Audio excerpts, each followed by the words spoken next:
Navy. Air Force. U.S. Navy. Navy. Army. Army. Coast Guard. Army. Army. Marine Corps. Army. U.S. Navy. U.S. Navy. United States Marine. Marine Corps. Sonar Tech. Intel. Submarines. IT. Mechanic. Administrative specialist, military intelligence. Gunner's mate. Signal. Infantry. Communications. Combat medic. Combat camera. Quartermaster. Correctional. Military police. FYI. Charlie Foxtrot. Navy. Translation. Never again volunteer yourself. MTN. Bar. Whiskey Tango Foxtrot. Compass. Dick. Translation. Dedicated infantry combat killer. Singar. CQ. Mohica. ASAP. IDK. OFP. Intel. Follow.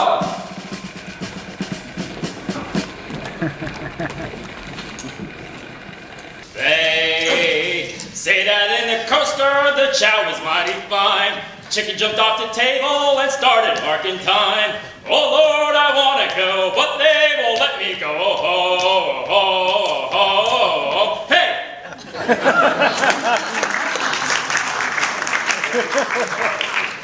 Cape May, New Jersey.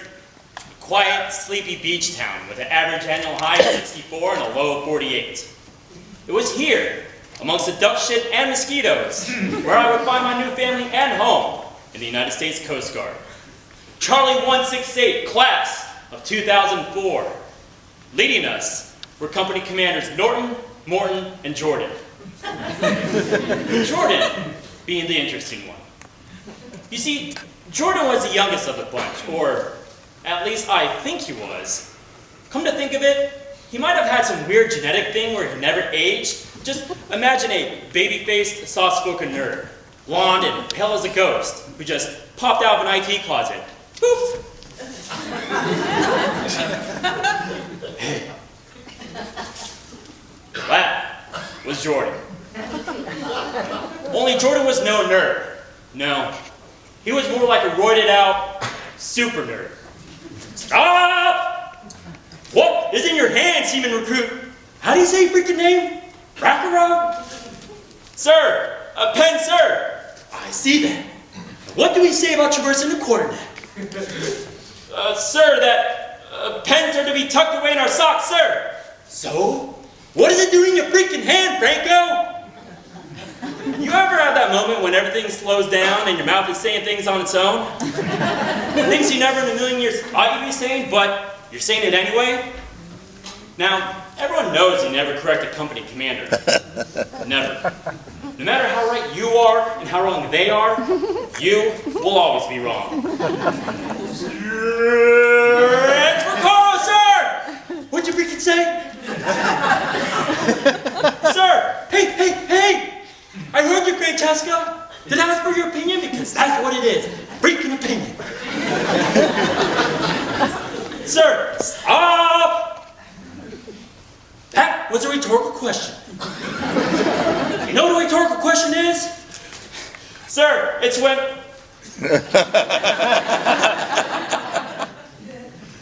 That's another rhetorical question, you dum-dum.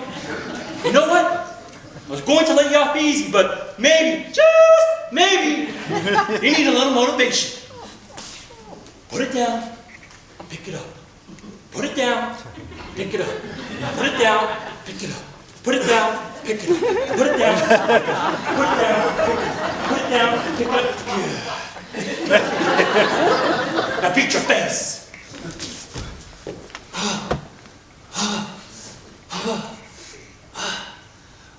The good old glory days when company commanders love to make it rain pain. Woo!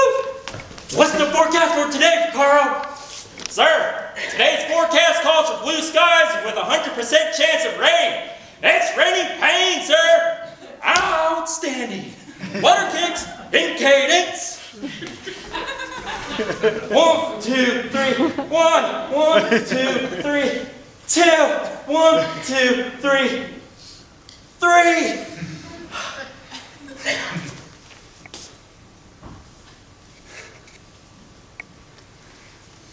People often ask me what it's like. Boot camp, the military, to save someone, kill someone. All I simply say is, it's a way of life. That this is not a job. This is anything but a job. A job you can quit, walk away from. But this is something more than that. This is an agreement. A sacrifice. Whether that be for the greater good or for selfish reasons, we the Guardians made this sacrifice. It was a choice. Our choice. Flash forward. It's 2012. I've been out of the Coast Guard for some time. After I got out, I thought making the transition into the civilian world would have been easy. But by that summer, part of me was lost. Adrift at sea. The acting career was stagnant, and I was barely scraping by with production jobs, even with state aid and assistance. And to top it off, my best friend was diagnosed with a rare disease, and within days of her diagnosis, underwent brain surgery. We were too young for this. None of this was supposed to happen. I was this pent-up bull with the world falling down around me. And so, I sold my car, bought a motorcycle, contemplated selling all my belongings. I needed a way out, and I felt the Army was the answer. My re-enlistment to the National Guard was quick and swift, with me being coded as a 09 Sierra, an officer candidate. I had it all planned out. Complete officer candidate school, receive my commission, and finish my degree ASAP so I can save the world and enrich the lives of a few Joes. Hey, you missed a spot. Only, it didn't happen that way. The 1 week in a month, 2 weeks a year, didn't apply here. No, I soon discovered that OCS meant you're always on and never off.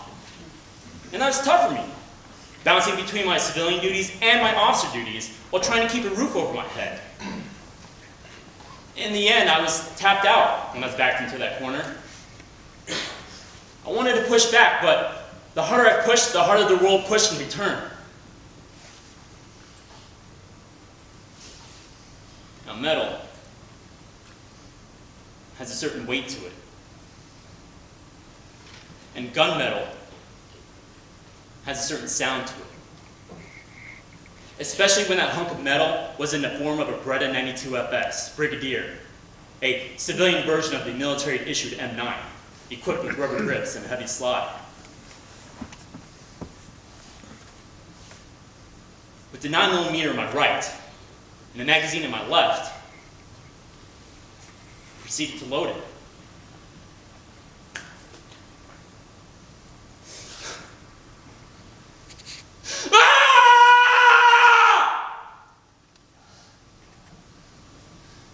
Then I heard a voice. Stop! What are you doing, Fracaro? What's the matter? What's going on?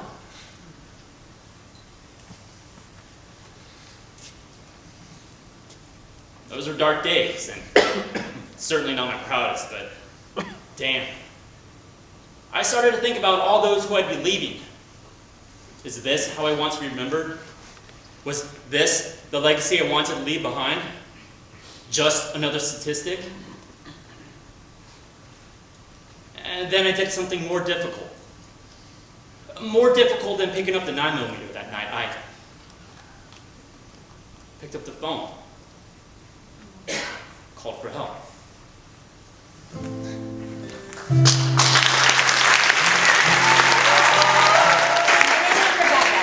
I served in the Army from 2003 to 2010.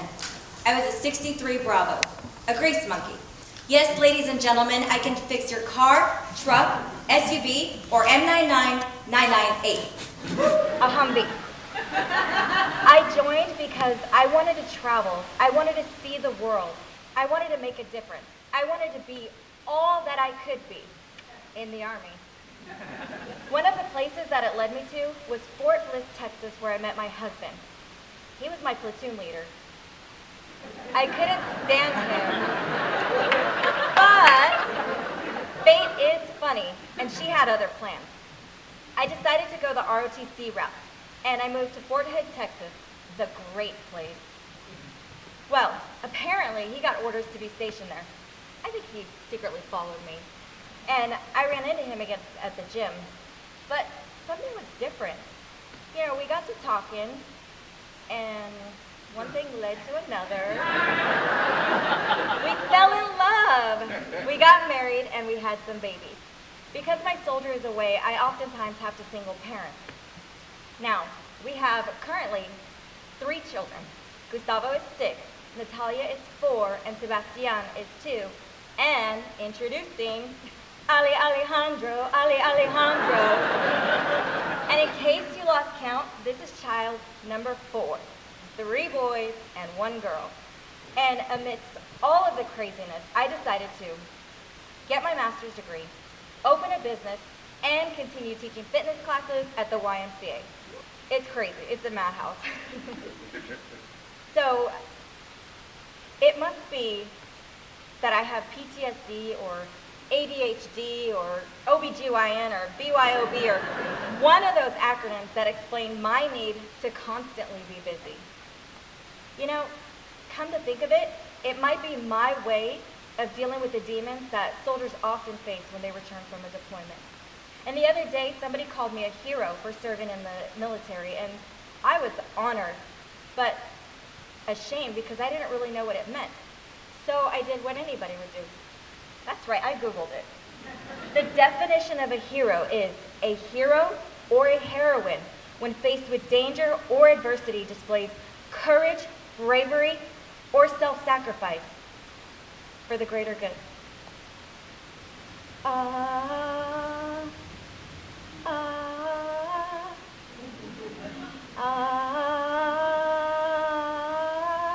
Do you guys recognize that?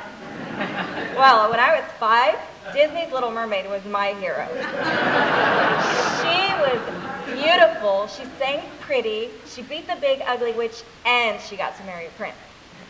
When I was 13, though, you can find me in Sacramento, California, wearing tank tops, hemp necklaces, and listening to Sublime's Garden Grove on my Discman.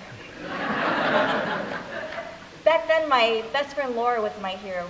You see, every day we went to school, we were picked on and bullied. I don't know why, but I can tell you that girls in junior high school can be mean. But she never let it bother her. She just kept on going like a trooper.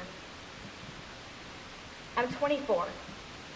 I just recently redeployed to the United States from serving a tour in Iraq. And I remember thinking back then, and even to this day, that those people were my heroes, the men and women who served by my side in battle. I can still see us, standing there, perfect soldiers, in a perfect formation, just waiting for that one command.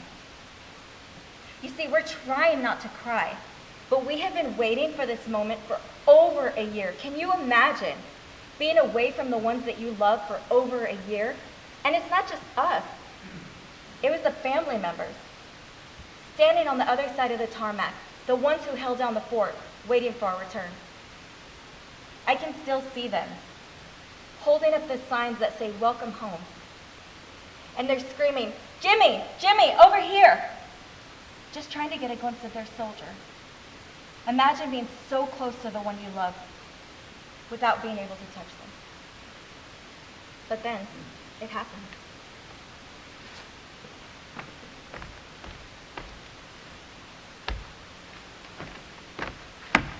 Company! Attention! Dismissed! And they're off. It's like a scene out of the movie. The soldiers are coming from this way, the family members are this way, and they meet in the middle. Bam! The sound it makes when 100 people are embracing. There's grown men on the floor crying, children are screaming. Imagine every emotion that you could possibly be feeling in this one moment.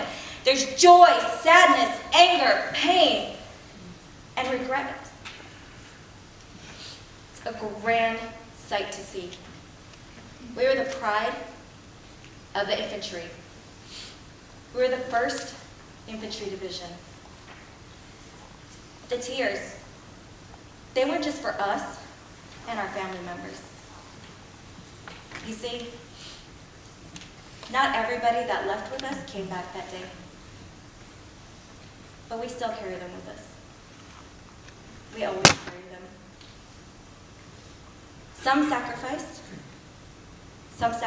all. Each one of us volunteered to serve a nation that sometimes forgets what a sacrifice is. But we do it anyway. Alejandra is due any minute.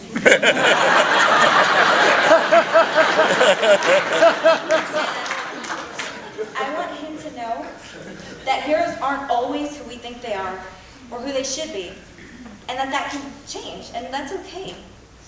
Heroes are oftentimes behind the scenes doing the work that nobody else wants to do. But they're there. They're everywhere. They're among us. And I just want to know one thing. What would I give to live where you are? What would I stay here beside you? What would I do to see you smiling at me? Where will we walk? Where will we run? When we can stay all day in the sun, wandering free. Someday he'll be part of our world.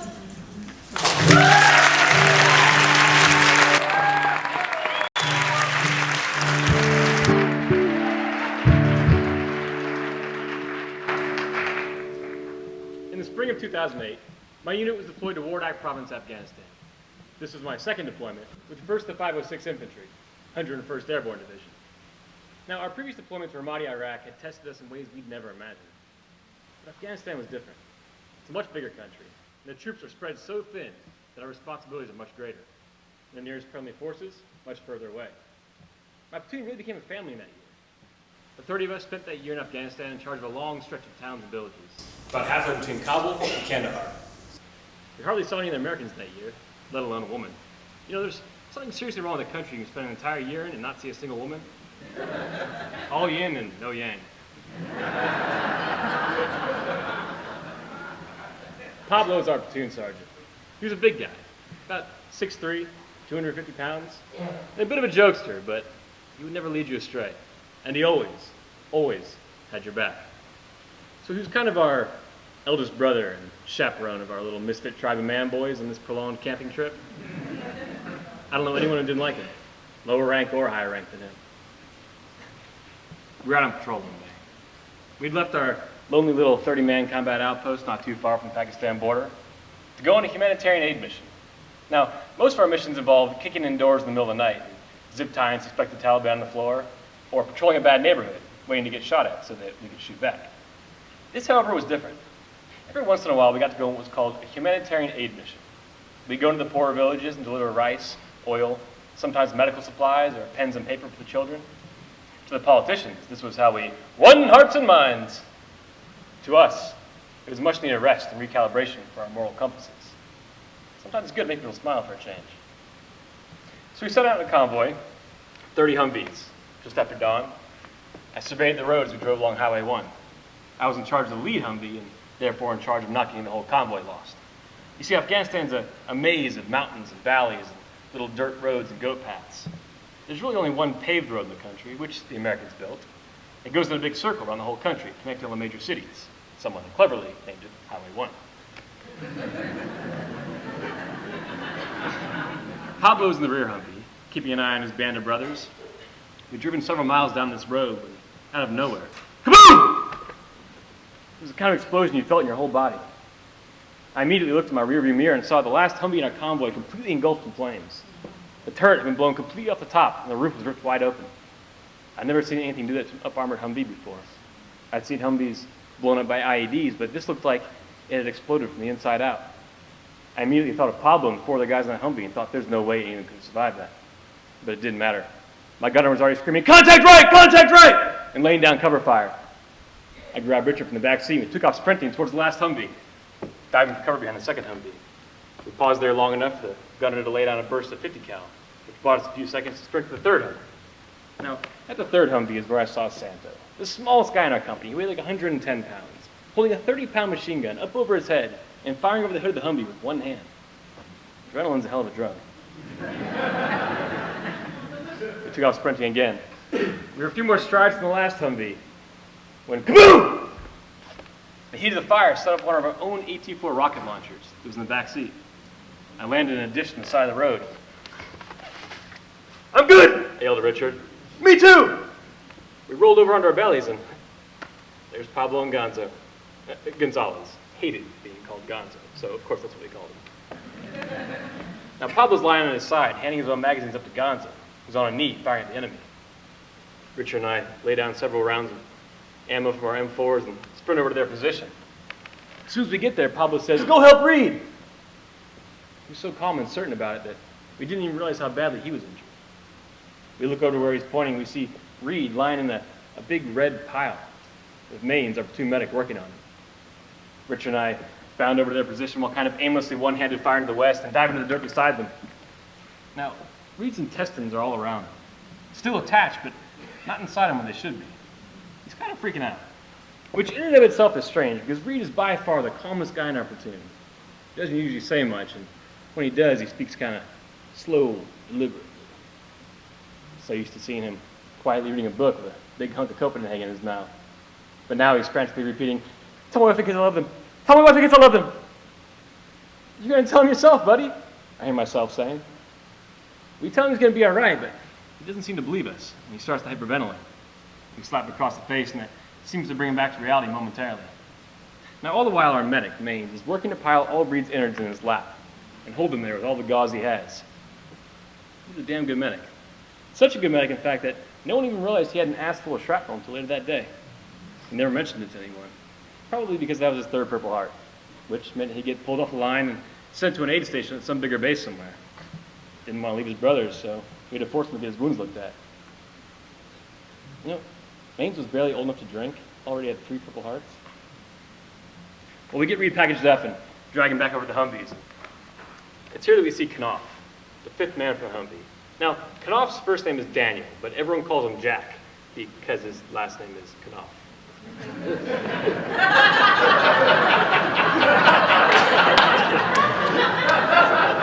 Now, Knopf was in the turret when the Humvee exploded. He and the turret were launched in the air and landed on the side of the road about 50 feet in front of the Humvee. His whole backside is peppered with shrapnel and landed on his head. Some of the guys are tending to him, so Richard and I run back to Pablo and Gonzo. Now, it's not until now that I notice that Pablo's left knee is gone. The bottom half of his leg is hanging over the top half by a small bit of flesh. I'm amazed at how calm he is. Gonzo's still on a knee, firing at the enemy. "We gotta get him out of here! I'm almost out of ammo!" Now, Collins has joined us at this point. Collins grew up in gang territory in Battle Creek, Michigan. He got into drugs as a kid and got shot at a few times before he finally decided to join the Army to get away from the violence of his neighborhood. Richard, Collins, and I grabbed hold of Pablo's body armor and began dragging him back to the Humvees. Like I said, he's a big guy, so in full kit, he easily weighs over 350 pounds. As we approach the road, the ground turns into a steep hill, and our feet are slipping in the loose dirt. Time slowed down. We hear the snaps and pops of bullets as they whiz by our head. Pablo, when he realizes we're not making much progress, looks up at us and says, "Sorry, guys. I can only help so much." My heart breaks. I realize that the entire time we're dragging him, Pablo's pushing with his one good leg. I never felt more useless in my life than at that moment. I mean, here we are trying to save him, and he's apologizing to us that he can't help more. We dig in deep and use every last reserve of strength we have to get him back to those Humvees. We pass him off to the guys, and then we go back to the fight. Eventually, a helicopter comes and picks up Reed and Pablo. After that, we don't see him again until we get back to the States, about 8 months later. But somehow, everyone made it out alive that day. Reed lost a good amount of his intestines, but still gets to tell his wife and kids that he loves them. Pablo, after several surgeries, even got to keep his whole leg.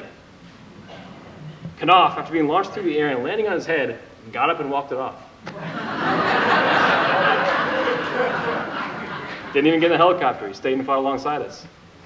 Gonzo had some minor shrapnel wounds to his arms, but was otherwise okay. Still hates being called Gonzo. Maines is still mad at us for filling out the paperwork for his 3rd Purple Heart. Collins got out, moved back home to Michigan. Guess he decided it was safer there. Richard's still in. He's about to go back to Afghanistan again now. That'll be his 5th deployment.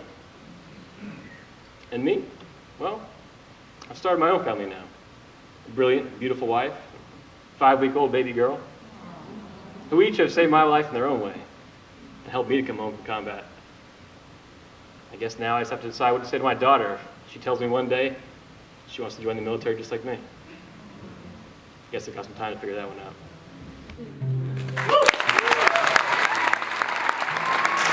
My father. He's 5'2", he's got bushy eyebrows and dark hair and chubby cheeks. And he's always wearing these dark sunglasses, not to look cool, but because his eyes are ghostly, rather ghoulish. See, my father was born blind.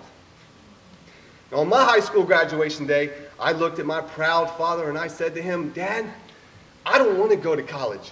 I want to join the military."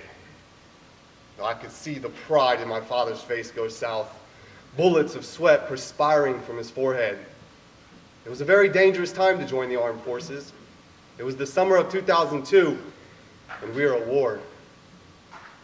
When I told my father that I wanted to join the military, well, I thought he might be disappointed in my decision. He really wanted me to go to college, maybe because he never mastered an education.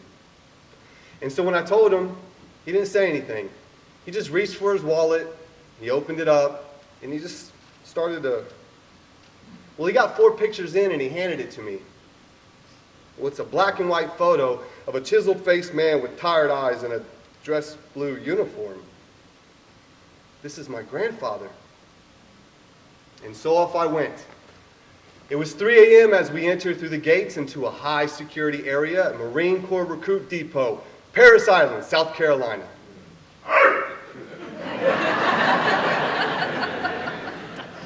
There's nothing but swampland and jungle in the distance. The moon is high and the weather is humid with its subtropical climate. There's a slight chill in the air, however, that could be my nerves. We come up to a smoky gray stone building, and then we're ordered to get off the bus and stand with our heels together and feet slightly apart on top of the famous yellow footprints. The only way to communicate with my father while in boot camp was by writing letters. How was he going to read them, you ask?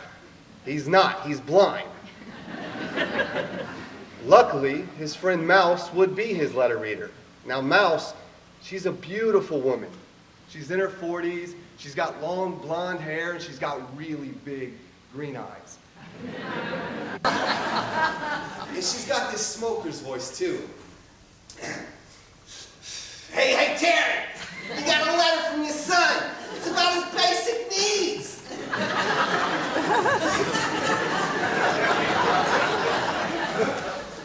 Dear Dad, I'm hungry.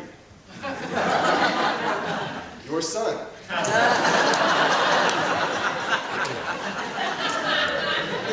What I get in return is a shoebox-sized care package filled with protein bars.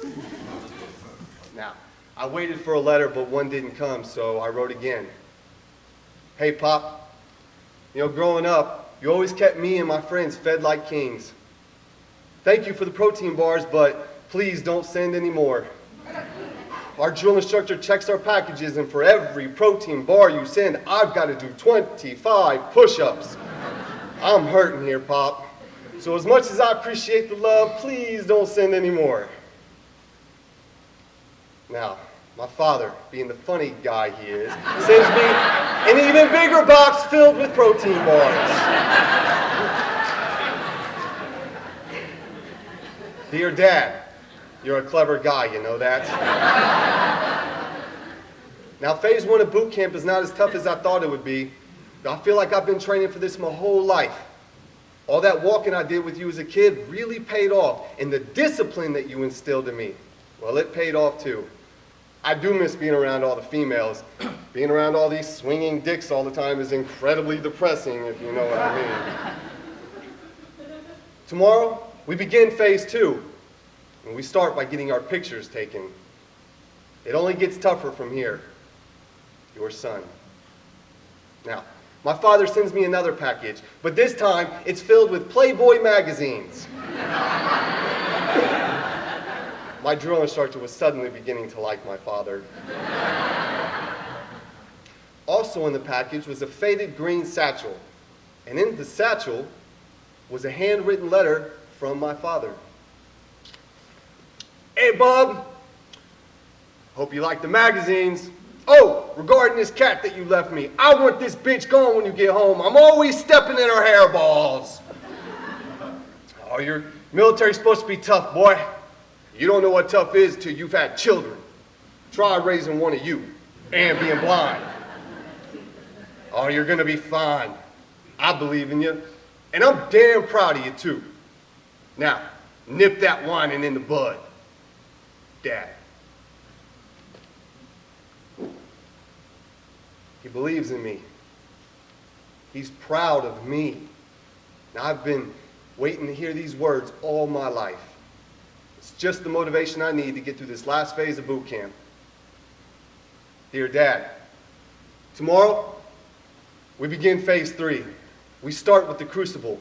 54 hours of intense obstacles that will test me physically, mentally, and emotionally. And then we graduate. I know it's unlikely that you'll be able to attend the ceremony, so I'll come and visit as soon as I can. I promise. Your son. August 26, 2002, graduation day.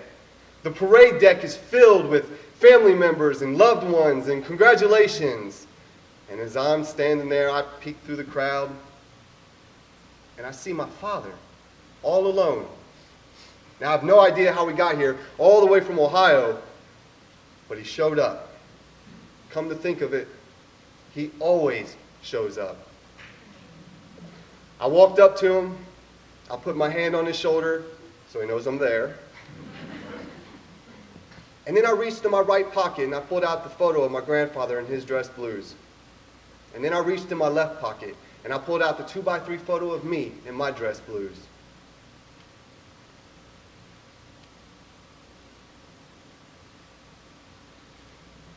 I feel privileged to have served my country, but I couldn't have done it without the support of my hero, my father.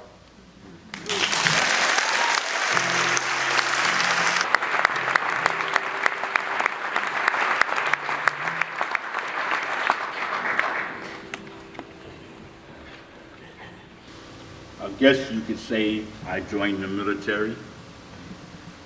I know I served, but I didn't join like most people.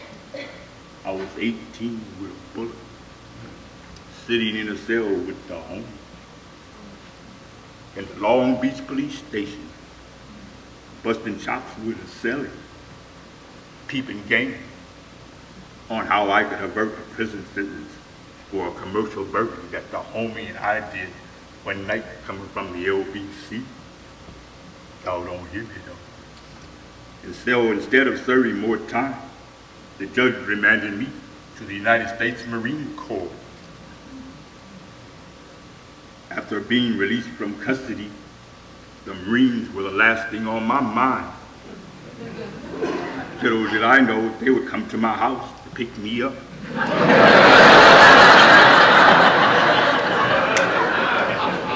After graduating from the Marine Corps basic training and receiving my MOS, I was assigned to be a military policeman. Of all people, me and MP. After completing MP school, I did not graduate because of the burglary I committed in Long Beach. And oh, did I mention, I received no money from boot camp because that money went to pay the city of Long Beach for my crimes. I was given a choice of 5 different MOS, and I chose correctional. It was not that long ago. I woke up one morning and went outside to see the soft cotton-like clouds slowly coming together like a puzzle. I go back inside for a couple hours, then back outside, and the whole sky is filled with soft cotton clouds. For as far as I can see, a sky filled with clouds. except in the center, there's a piece missing. I'm standing in front of a trash can. Beside me, my trusty steed, my shopping cart. I look left, then right, then down into the trash can. I think to myself, only a few aluminum cans and one plastic bottle. I take them. Something catches my eye. To the left of the trash can is part of a cigarette butt that someone has tossed. I look right, then left, and pick up the butt and put it in my left top pocket. At one time in my life, I would have never considered picking up old butts, but times have changed. Nothing around me is the same. Tied to each of my arms and legs is a 10-foot length of yarn. On each piece of yarn are these items: 1 pound of cocaine, 1 pound of marijuana, 1 string of aluminum cans, and 1 string of plastic bottles. Before I went to prison, I had received custody of 4 sons, ages 3 through 9. We moved into a triple-wide modular home with a sunken tub, the works. My wife at the time requested from the judge she be allowed to babysit her kids. The judge granted her request. At this time, I worked as a video producer for the National Training Center at Fort Irwin. A corporate-owned helicopter called Ridge Runner would escort me to the battlefields where live fire exercises were conducted. Once we got the footage, I made training videos for the battalions. My wife and I were cocaine coked, but somewhat functional. She had come by to babysit her kids, and I had to be at work at 4 in the morning. I supplied the cocaine, and when that ran out about 10 p.m., she wanted to go to the store. My wife never returned. I wake up my 9-year-old and tell him he has to babysit his brothers so I could go to work. But he wanted to go to school. So my 7-year-old Marcus was elected to babysit Timothy, who was 3. After work each day, I would take my sons through the back way out of high desert estates, through the desert and across the mainline railroad track, which was always hot. On that day, Timothy, my 3-year-old, wakes up to find his dad gone and his brother, Marcus, my 7-year-old, asleep. Timothy leaves the house, goes through the park and across the mainline railroad track. Timothy waits for the train to pass. Then he crosses the tracks and was found on the corner of Main Street, right across from Divine Liquor Store, where I took them after work each day. At work that morning, I get a call from the sheriff's department telling me they have all my children at the station. Because I had custody of them and I left them alone, my children were taken from me and put into foster care. The judge later asked me, was it worth it to get a paycheck and lose your sons? So I was jailed, and I lost my career job, and so my life of crime began. I became a criminal, a menace to society. My mama is dying, and here we are, just she and I at her bedside, and we're arguing. She's telling me of all her 9 children, how I am the most selfish child she's had. And Lord knows, she's asked him on numerous occasions, was she at fault for my selfishness? She reiterates how of her 9 children, I have given her more things than all of them combined, but I won't give myself to no one. I asked Mama why she doesn't worry about me. She She says, Thomas, you don't even know what selfish means. She says she doesn't worry about me because Thomas takes care of Thomas. He thinks of no one but himself. 11 years after my mama's death, on my way to a level 4 lot, on lockdown, I get my jaw locked. I'm restless. I can't sleep. I hear the guard coming. I can hear his feet, cell by cell. It's not a flashlight. It's my mama glowing in a white nurse's outfit.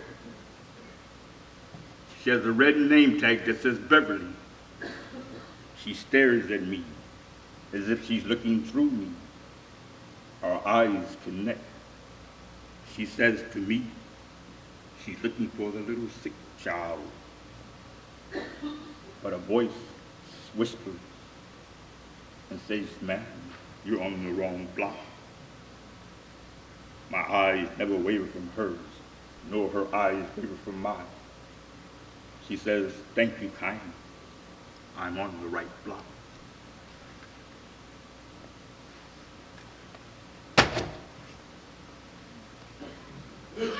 I talked to you before. I remember knocking on a many of your doors. I was in the pen. I told you I had sinned. You said to me, come in to me. So you placed me upon your knee. And this is what you said. Is there a heaven for a soldier? Leave all things behind. I need for you to shine. Now go, you mighty warriors. I woke up. It was only yesterday. I ran outside, and I could see the clouds slowly coming together like a puzzle. I go back inside. I come right back outside, and the whole sky is filled with clouds. For as far as I can see, a sky filled with clouds, except there's no peace missing.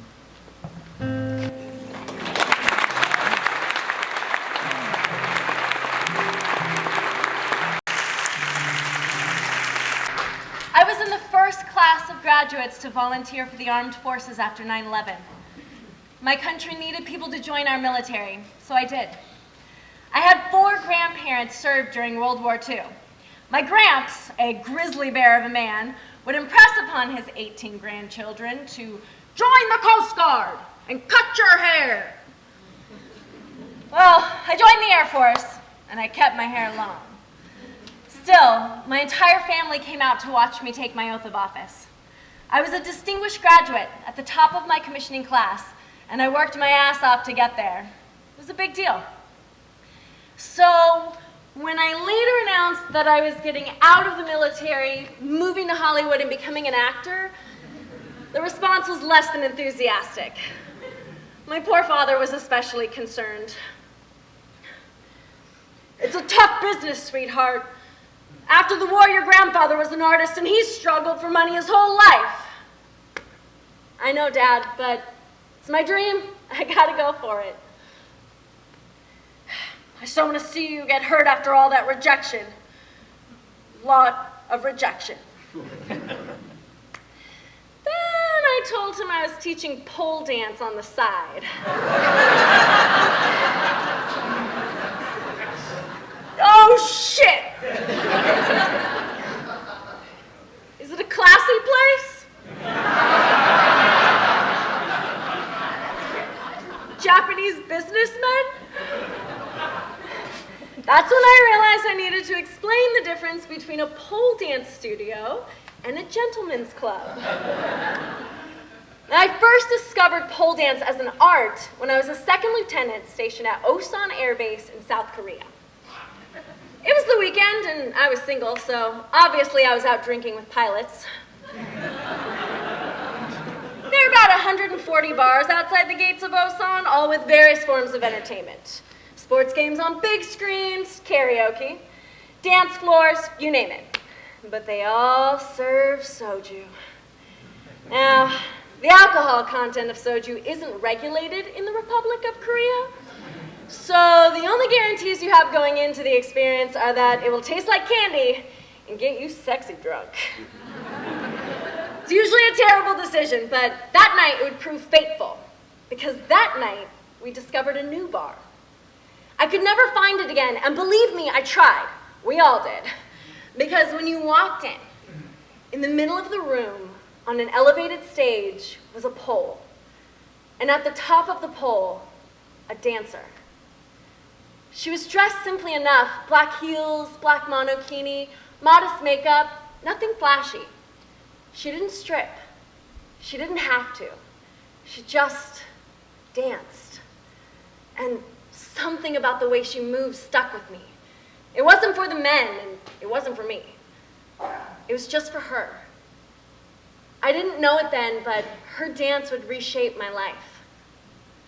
Years later, I was stateside again, and a captain, when one of the guys I worked with, a fellow officer, turned to me completely out of the blue and said, "Well, you know you're too nice to lead."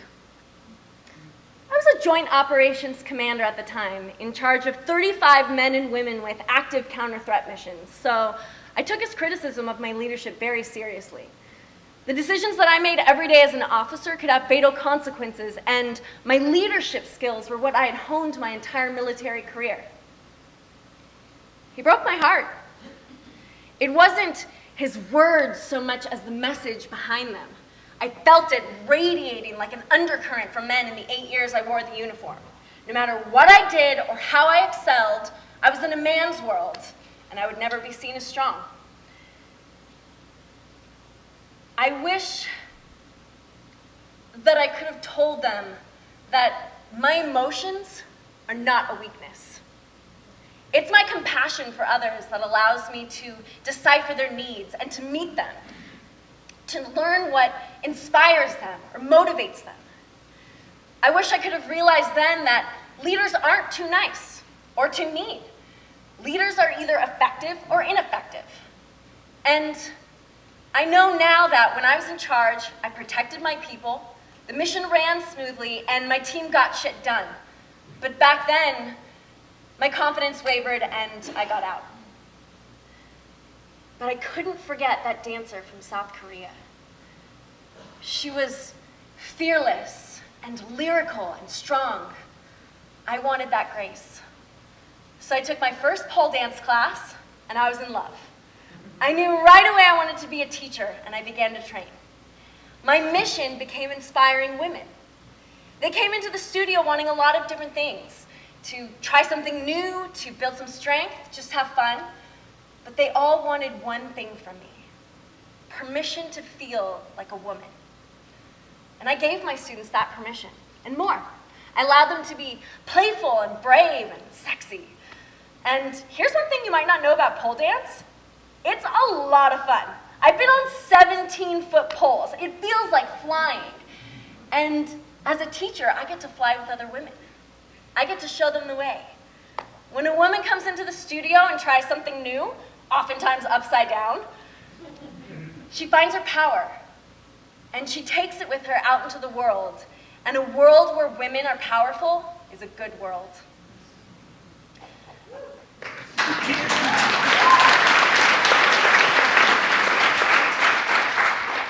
No one's ever told me I'm too nice to be a teacher. They never told me I got the job because the boss likes women, and none of the girls has ever accused me of being a slut. I never felt good enough when I was in the military. But now, I have a new purpose. I have the chance to inspire others, to lift their spirits and build their confidence. And I want to use that power to help heal the world, starting with the bodies and minds of the women in it. And my students might not know it, but they heal me too.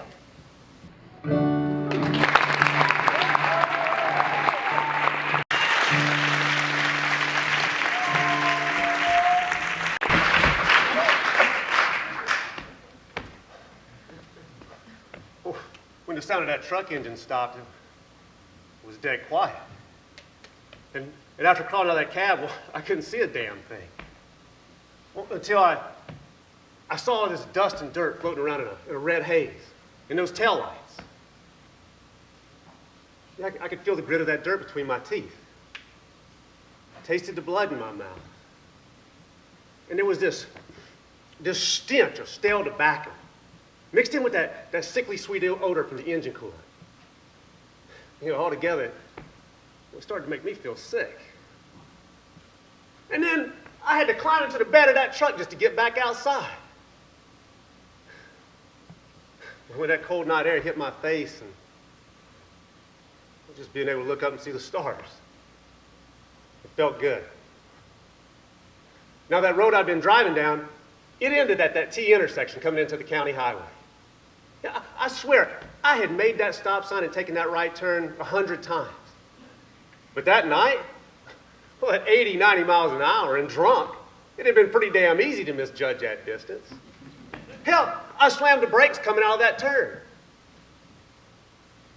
Son of a bitch, it was that truck bed being empty. Yeah, but don't you see? I mean, there just wasn't any weight for traction. Anyway, the tire marks started coming out of that turn. Went right through that intersection and across the highway. Right up until the front tires hit that dirt berm separating the pavement from that, I don't know, 20 feet or so of open field. Hell, there wasn't any sign that truck ever touched the ground again.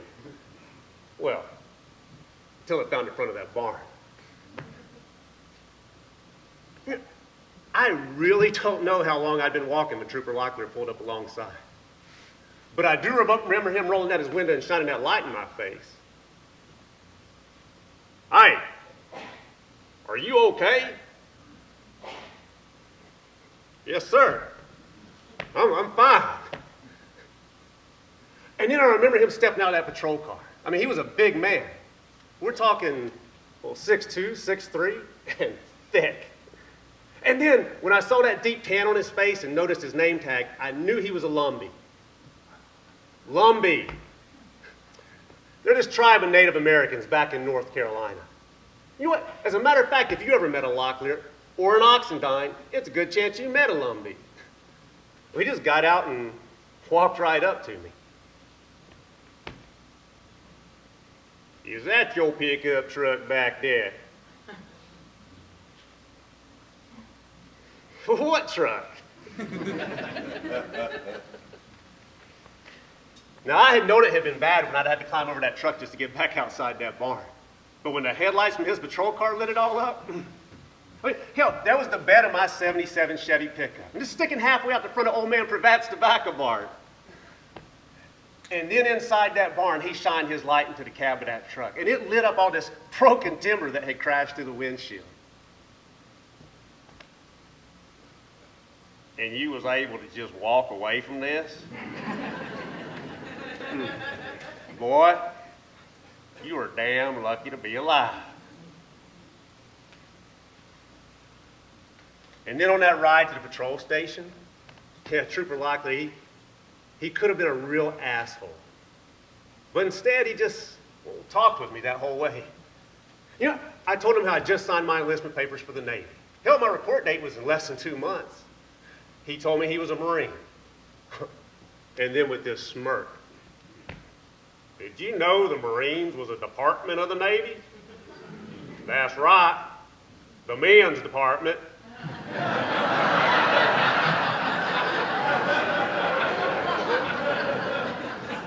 And he went on to tell me about how having served in the Corps helped to straighten him up from his wild ways. How it had made him a better man. You know, I got to tell you, by the end of that ride, well, I knew if there was anything he could have done to help me that night, he would have. But there wasn't anything he could have done. I mean, at the station, I blew way over the legal limit, and, well, that was that. And then it was sitting in that courtroom, waiting for my hearing to start. I knew I had screwed up the best opportunity I had to get out of that little town. But then court came to order. There was only one witness to call, Trooper Locklear. The judge asked him questions, and he answered. And then all of a sudden, my public counsel jumps up out of his seat, starts arguing to dismiss the charges. You see, it turns out there was no real evidence or testimony that I had been driving that truck at the time of the accident. You know, that judge asked Trooper Locklear if there was anything he wanted to add to his testimony. He didn't miss a beat. No, sir, Your Honor. Well, that judge dismissed them charges. You know, right after that hearing, I'd gone looking for Trooper Locklear. Well, he'd already gone, but well, I had wanted to tell him that I knew what he'd left out of his testimony. I mean, it was what I had told him that night. Well, because in the end, I guess I just couldn't bring myself to keep lying to him about it. Hell, I drove that truck into that barn that night, just as drunk as I could be. But for some reason, I don't know, maybe because I was honest with him, but he lied for me. Well, it was February 15th, 1983, I shipped off for the Navy. I served 6 years on active duty. I made 2 major deployments and then separated down to San Diego. It was 1989. Having had that opportunity to serve in the military, hell, it changed my life. It helped straighten me up from my wild ways. Made me a better man. And for all of that, I am grateful. And to Trooper Locklear, thank you. Semper Fi.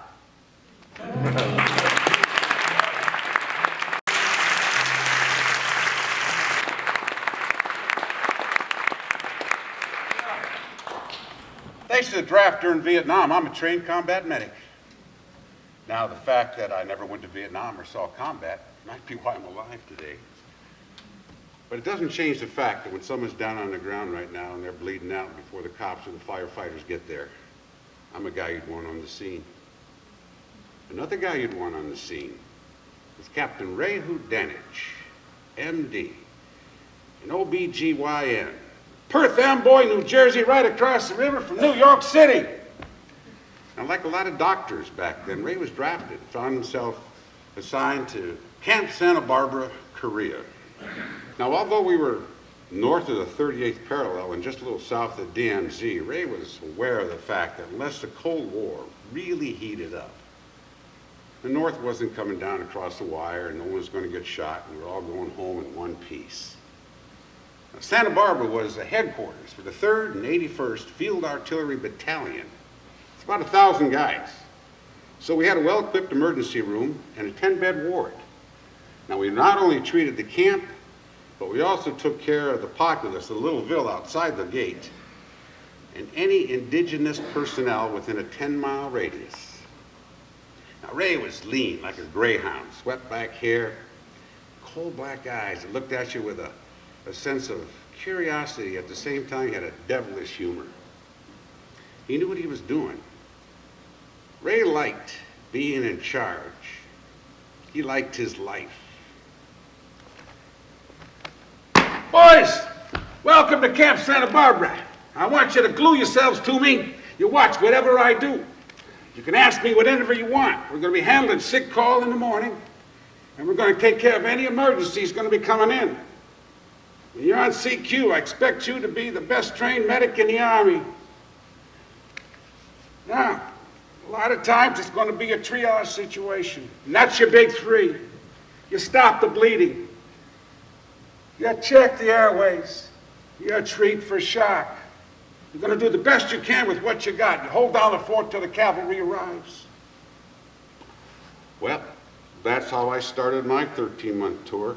Freshly minted medic straight out of Fort Sam Houston, Texas. Now, when Ray said CQ, that means charge of quarters. When everyone else is off duty, someone's always on duty. And not too long after that, I found myself on CQ, along with my Korean counterpart, Sergeant Moon, a very genial bulldog of a man who was a Taekwondo champion from Seoul. Well, it's a Saturday afternoon, not much is going on. And we heard him first. Moon is showing me some of his Taekwondo moves. And we hear this, Apo, Apo. And this withered old Korean man comes hobbling up to the dispensary. And he's going, Apo. Now, Apo means hurt or pain. And right away, it was obvious what was going on. This guy had a lump on his shin the size of a lemon that was oozing and just, it smelled like rotten meat. But besides some hot water and disinfectant soap, there wasn't anything we could do. Oh, Moon went down to get the doc. What the hell we got? Oh, Jesus Christ. Get him up on the table, boys. Moon, break me out a surgical kit. Give me a syringe of 10 cc's lidocaine. Come on, Thayer, let's go. Scrub up. Holy shit, I'm going to be a surgical assistant.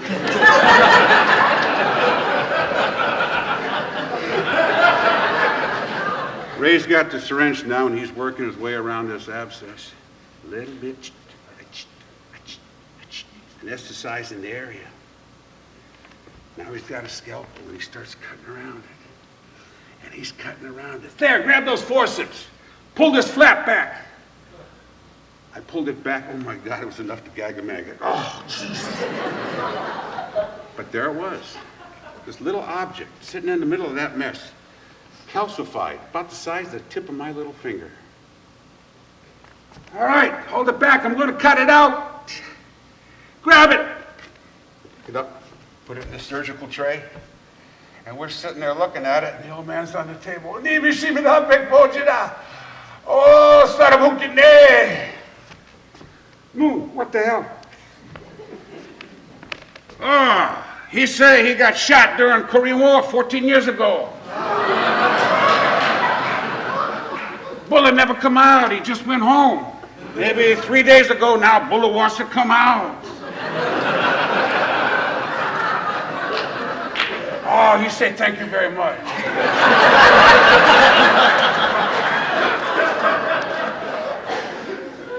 What the hell, Moon? How did he get over here? Oh, he said he walked from his farm.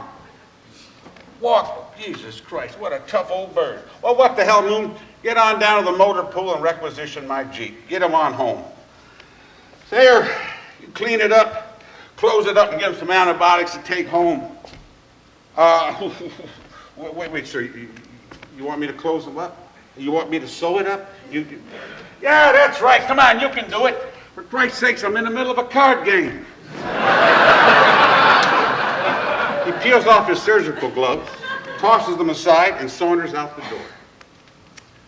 Well, 13 months before it was over, I would sew up faces that were slashed open by broken bottles and can openers. I once patched up some kids that were torn apart by wild dogs from the Ville. And I once used my thumb to pop a man's brains from oozing out of a hole in the middle of his forehead. And I was 20 years old. Years later, I'm here in Los Angeles, driving down the street. I'm stopped at the light at 6th and Wilton.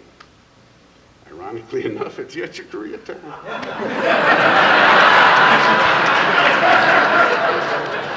This car came sailing through the intersection and plowed into a bus bench full of people.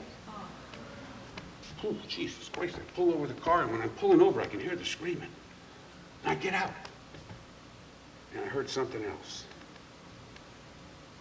Boys, you got your big three. You're going to stop the bleeding. You're going to check the airways. You're going to treat for shock. You hold down the fort. Do the best you can with what you got. You hold down the fort till the cavalry arrives. And that's exactly what I did.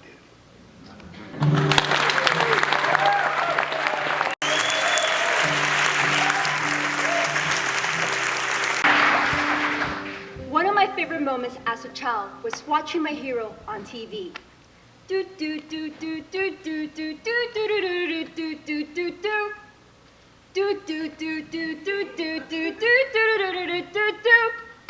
Más ágil que una tortuga, más fuerte que un ratón, más noble que una lechuga. Su escudo es un corazón, es el Chapulín Colorado.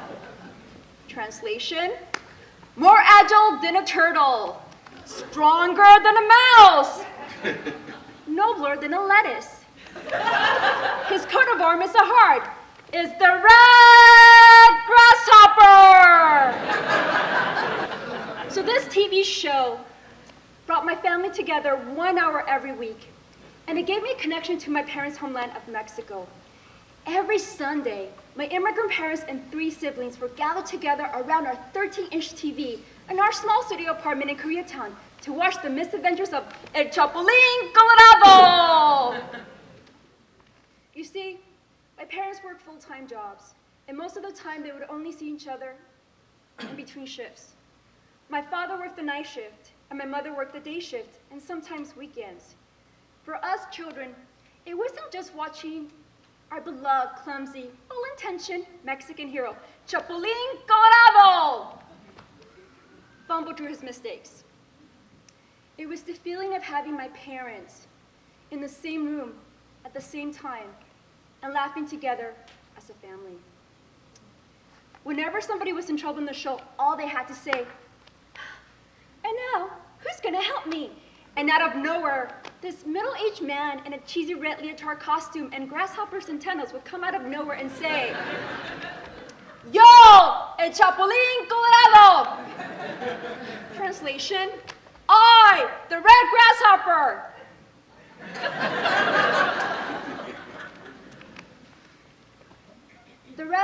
The red grasshopper taught me that you must help people in need, even when the person asking for help wants to give up or doesn't believe in themselves.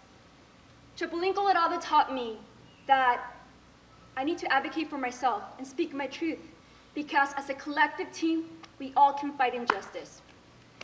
So, recently, I was in an all-female gym in the wealthy community of San Marino when I heard 2 women commenting on what they were watching on CNN.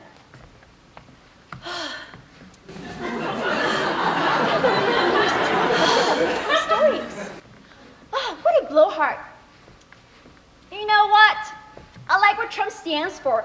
Finally, he's saying the things that need to be said. Those anchored babies and illegals need to get out of my country. Oh, you can't mean that. You're just getting caught up with all the media hype. You bet I do. Think about it. They take all of our jobs, all of our government's resources. Do you realize how many more jobs there would be for real American citizens if those anchored babies were clogging up our system? I'm just telling it like it is.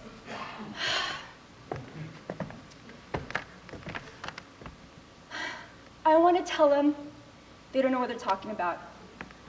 I want to tell them that the term anchor baby is referred to a child born to a non-citizen mother viewed as providing an advantage for family members seeking either to secure citizenship or legal residency. I want to tell them that anchor baby is a derogatory term, and I find it offensive. But most of all, I want to tell them about my father. My father, Jose, grew up poor, the oldest of 5 children, and at the age of 5 years old started working on the farm. His father lost a limb in an accident and wasn't able to work. So my father felt it was his responsibility, no, his duty, to support his family. He is 75 years old and he's still working. He has been a dishwasher.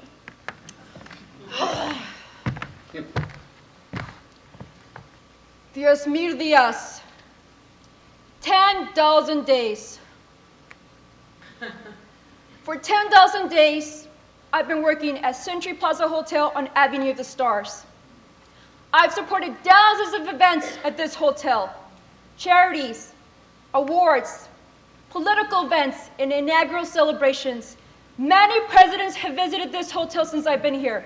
President Carter, President Reagan, President Bush, Senior and Junior, and President Obama. Oh, and many actors who played the president.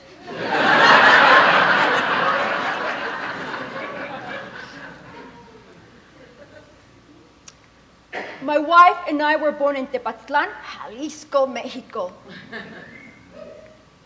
And we came to this country over 45 years ago. Our children were born in this country. And yet, for some reason, they still have to deal with the same racism that I dealt when I first came here. And now they're being called anchor babies. I got my green card during Reagan's administration, not on the status of my children's citizenship, but based on all the years I've worked in this country. Translation, washing dishes for rich people. Now, if you excuse me, I gotta get back to work.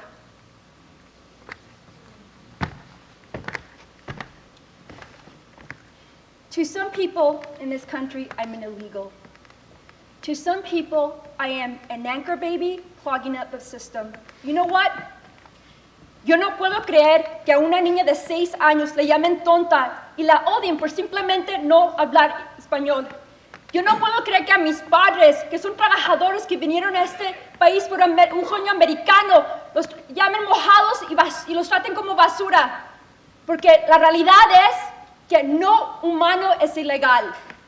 Translation, this pisses me off.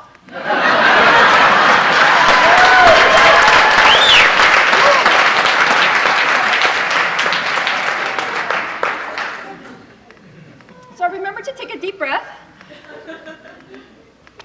And remember my childhood friend. Más ágil que una tortuga, más fuerte que un ratón, más noble que una lechuga. Su escudo, su corazón es el chapulín colorado. More agile than a turtle, stronger than a mouse, nobler than a lettuce. His coat of arms, the heart, is the red grasshopper. I was born in Los Angeles, California, and I am the proud daughter of Maria and Jose. I am a sister, I am an auntie, and I am an American citizen. I serve my country. I am a U.S. Navy veteran. So, you can call me Anchor Baby, or just simply call me Maricela.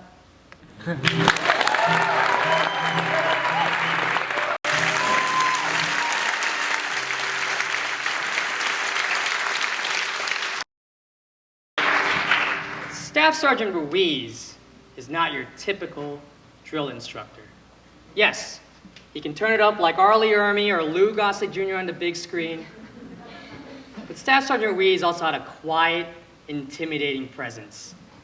Imagine Tokyo, the moment before Godzilla steps foot onto the city.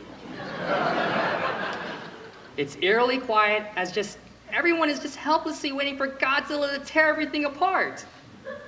This is the same type of fear Staff Sergeant Ruiz instills on his midshipmen. His wit was quick, and no matter what you did, you can't win. The first time I saw him in formation, I thought,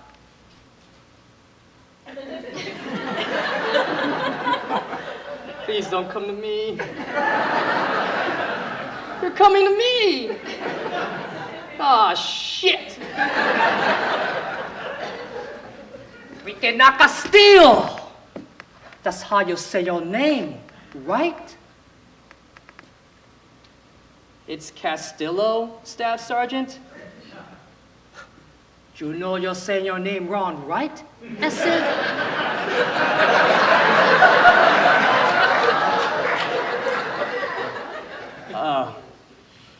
This is how my family pronounces it, Staff Sergeant. But that's not even Spanish. Please don't tell me you order quesadillas at Chipotle.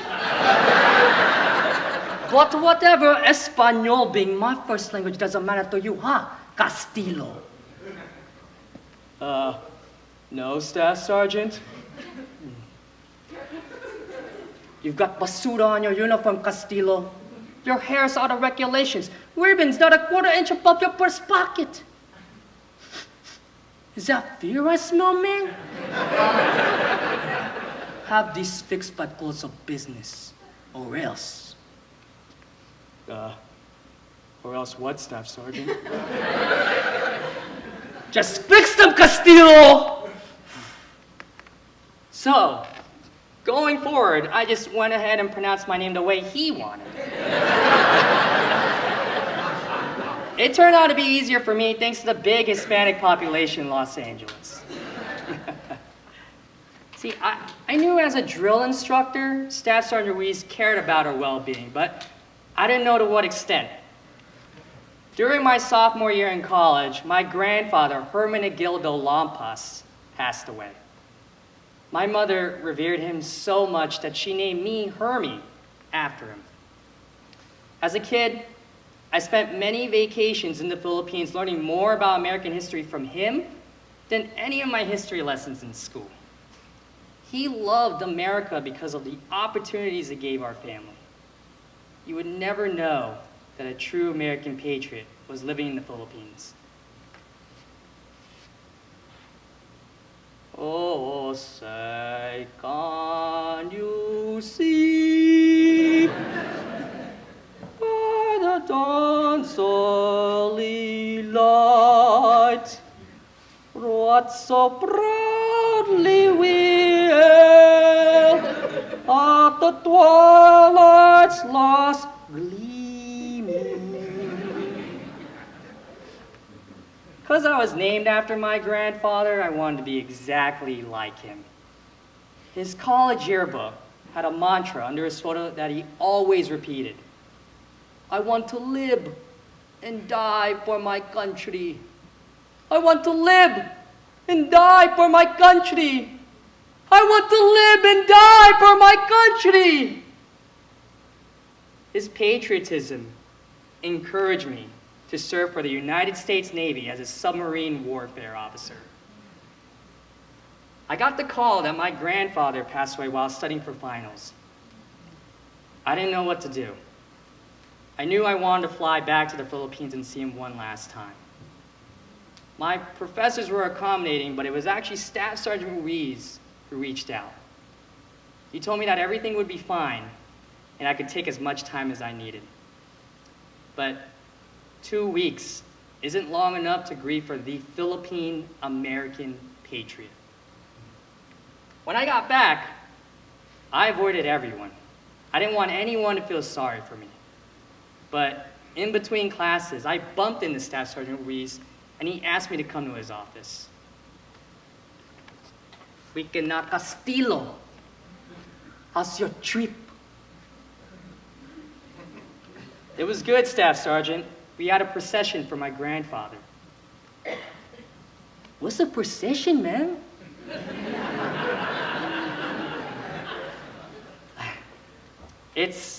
Well, after the service, we walk with a hearse up to his gravesite.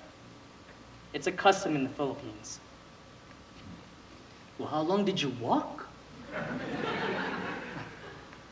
4 miles? Oh, Dios mío. I don't even do field hikes that long anymore, man. So were you close to him? Yeah. My name comes from him. Oh, really? What's his name? Hermenegildo Lampas? I won't even argue it down because that's not even Spanish.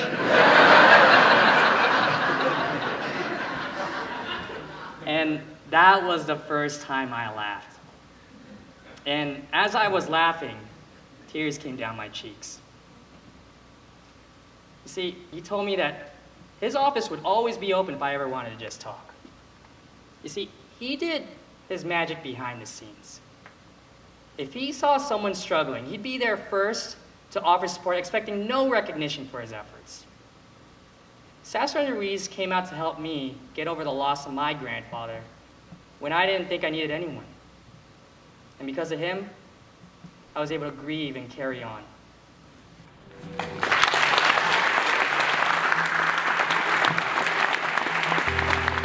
Let me get this straight. I disgust you? Now, why would I disgust you? Now, let me guess. Is it because on Sundays, instead of going to church and raising my hands to your God, I choose to watch football and party with my friends instead? Is that it? Or maybe it's because I'll tell a dirty joke or take your precious Lord's name in vain, or maybe it's because I'll sleep with a woman I'm not married to. Could that be it? Well, then forgive me, Father, for, yeah, I've sinned. Look, Dad, I'm not making fun of your religion. It's just that I find it extremely hypocritical that you would sit there and judge me, and yet through all the shit you have put me through, I've never turned my back on you. Through all the marriages and divorces. I mean, what are you up to now? 12? 13? I mean, think about it, Dad. You have been married more than 10 times. I mean, you gotta admit, that's kind of excessive. You know, through all the moving around and never having our own home, to even not being able to go to high school like normal kids because you thought taking my stepbrother Jeremy from his mom was God's will. Look, I was too young to question it then, but Dad, I gotta know now. What biblical principle did you use to justify kidnapping your son? I mean, I've read your Bible. I've yet to find the passage that says, "Thou shalt take thy son to Canada if the judge doesn't give thee full custody." Jesus, Dad, what were you thinking? I mean, I spent the first part of my teenage years on the run from the law because of you. Right? I mean, God, it's because I got a newsflash for you, Dad. It wasn't God's will. It was your will that you were trying to impose on the situation. All right? You know, I didn't even find out that my grandmother, the closest thing I ever had to a parent, had died until 6 months after, and that the FBI had staked out her funeral because they thought we might show up. And even through all of that shit, I have always been here for you. I've never turned my back on you.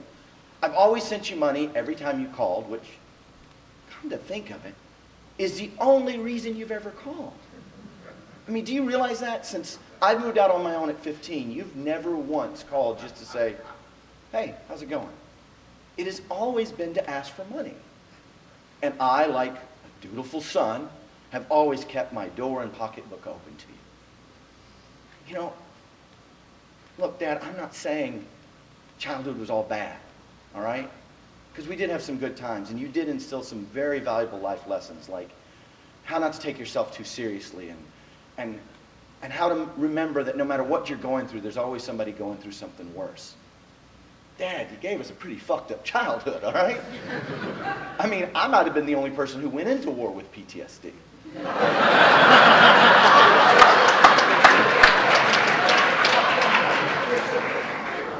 No, the irony is that I reached out to you when I got back from Iraq, not the other way around. I mean, I thought maybe you and I might actually have some common ground now. See, I know why most of our family had served in the military. You and I were the only ones that had ever seen combat. And I know Vietnam was different than Iraq, but we had some of the same experiences. You know, so I thought maybe, finally, I can have a real relationship with my father. You know, like you, I witnessed the horrors and absurdity of war and watched friends of mine die. So I reached out to you, not the other way around. Do you even realize that there was nobody there when I got off the plane? See, I was an individual augmentee, which meant that I didn't deploy or come back home with a unit. So no, I had to walk through all the people that were waiting for their sailors to come home and all the families hugging each other. And I did all that on my own because you weren't there. So I reach out to you, all right? I take you into my home and I help you get out of debt. For the past 9 months, you've lived here. You've eaten my food. You've driven my Jeep. I've given you money every time you want. And yet somehow I discussed you. And to add insult to injury, here we are, 3 weeks from Christmas, and you have the audacity to look me in the eye. And how did you put it again? Because I want to make sure I get this fucking right. You say, you can't stand to be near me on Christ's birthday because I, in my sinful lifestyle, disgust you. Well, you know what, Dad? It's fucking it. I'm done. All right? You have drained me for the last time. I have nothing more to give. I will not disgust you with my presence anymore. You know what, Dad? I'm not disgusting, all right? I just don't believe the same things you do. I'm your son, yeah, but I'm not you. And that should be good enough. You know, the tragedy of this is that maybe you and I could have found a way to cope with the after effects of war. See, I got a real good fucking idea of what you've been dealing with for the past 40 years. And maybe, somehow, you and I could have found a way to address it and move beyond it together. Her name was Mary Meehan, the old soldier. I knew her as Grandma. What I remember about her was how the sun would light up her hair and then crown her head like a halo. Her hair looked like white silk. Her skin was nearly as white, but not sickly or pale. It was just very Irish. If you were to glance at her, you might think that she was frail because of how soft her features were. But when you looked into her deep blue eyes, you could see the soul of an old soldier that fought many battles and won. Every chance I got as a kid, I'd run up to her apartment. See, we lived in the same tenement on the south side of Chicago. When I was 6 years old, she taught me how to play poker. We always had a half-started game of checkers going next to our poker game on the coffee table, just in case we heard Mom coming upstairs. If she did come up, we'd take all the cards and the pennies and just shovel them into the coffee table drawer, and then we'd sit and stare at the checkerboard like, yeah, deep in thought. I remember how she explained that one. Yeah, we're not being deceitful, tricking your mom like that. We're just saving her from the pain of disappointment.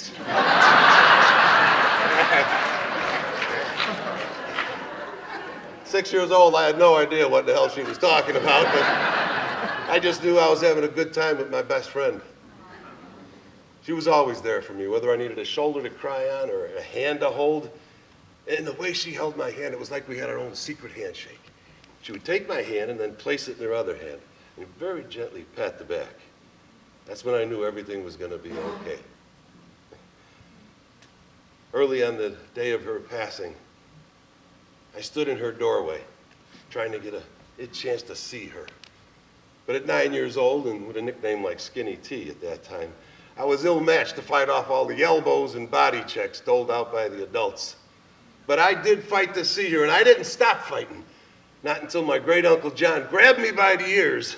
He used to call them skull handles. Picks me up, runs me out, gives me the bum's rush into the hallway. And then he stands over the top of me and yells, "There ain't no sense in being a child in there. Hell, she's half gone already. You won't even know who the hell you are now. Piss off with the other squirts." I was so furious at him, at God, at her. How could she leave me? I ran off into the kitchen where there were more adults and way too many cousins. Most of them just standing around a table that had crumb cakes and sandwiches, coffee and beer on it. But what I remember very clearly about that day, about that moment, was desperately wanting to be alone. There's an old Irish saying that goes, "Ní féidir lasabe, wigna atek erenuk." Over the decades, the translations become kind of warm and fuzzy, where most people say it means you're never lonely in an Irish home. But the original and literal translation is, you cannot be alone in an Irish home. Standing room only all the time. And as per usual, in that great Irish way, whenever they gather, the men and women take comfort in separate camps. The women quartered themselves in the parlor where the seating was comfortable and the air a lot more somber. And the men, they took refuge on the back porch, where the only place to sit was Grandma's rocker. And they left it empty, I guess, as a sign of respect. But today I like to think of it as the riderless horse in a proper military funeral. So as lonely as I was, there was nowhere to be alone. After a while, I found myself walking back up the hallway towards her bedroom, fully expecting another battle from Great Uncle John. But when I got to her door, what do you know? She was alone. Luck of the Irish, I guess. Her eyes were closed and she took shallow breaths. I could see she was in pain. I looked back up the hallway just to be sure that no one followed me, and then, "Grandma, are you here?" Nothing. "Grandma, can you hear me? It's Tommy." She opened her eyes as best she could, and then she turned her head so she could see me, and then she smiled. And very gently, she patted the bed next to her. I knew that was my cue to come in and to be with her. So I walked over and stood next to her bed. I didn't know what to do. So I did what she taught me. I took her hand, placed it in my other hand, very gently patted the back, just so she'd know everything would be okay.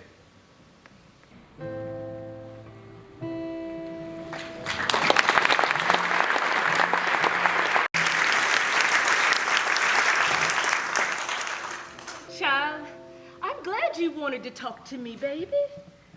I am 85 years old and I have a lot to say. My name is Ethel Mae Johnson, but you can call me Ethel Mae. Oh, how am I? Oh, child, I'm still kicking. Not high, but I'm still kicking.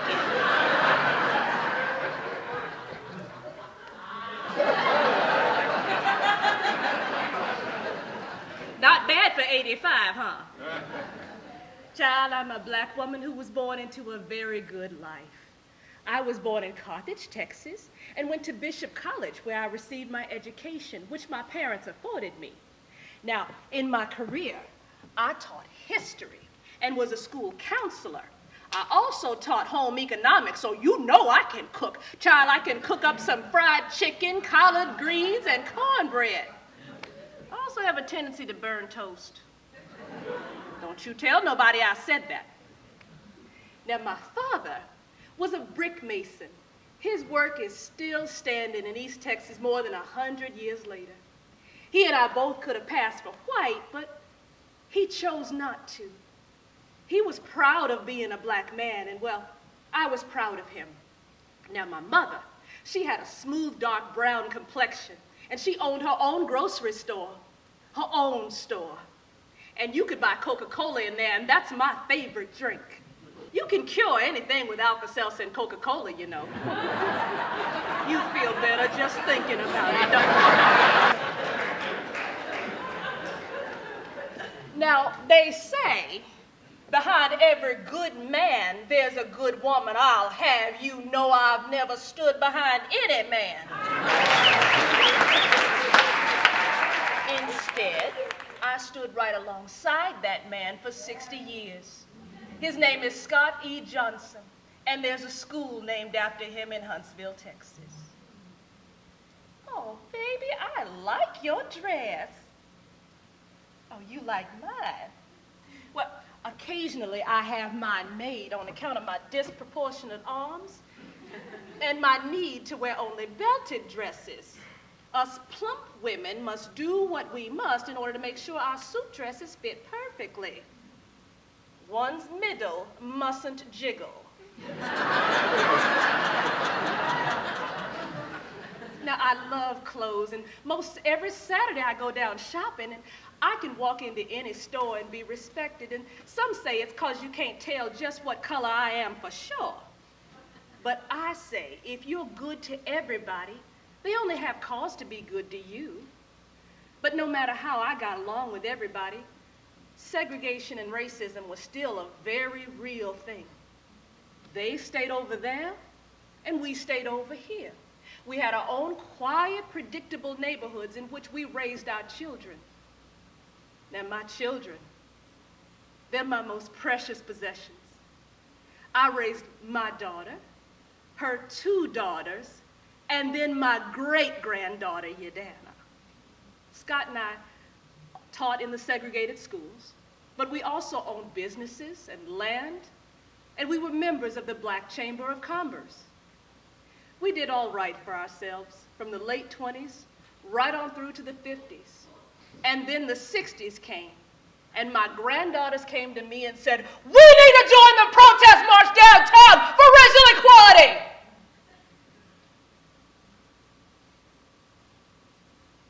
Well, now, I was conflicted. To be anything less than proud of being black to me was unacceptable.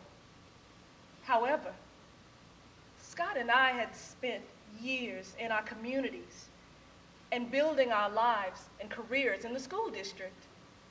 For our grandchildren to participate in protest marches would have meant Scott and I would lose our jobs and everything we had.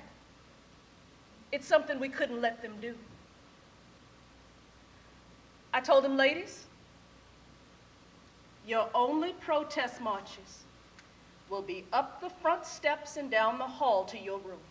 You're my most precious possessions, and I can't have them folks sicking dogs on my babies. Instead, my contribution to the civil rights movement was to empower young colored children with a good education, to let them know how so many Negroes before them had made important contributions to the growth and prosperity of our country. Regrets? Oh, well, I don't know. Maybe just two. My first regret is losing my memory. Now, what was I saying? I'm just kidding.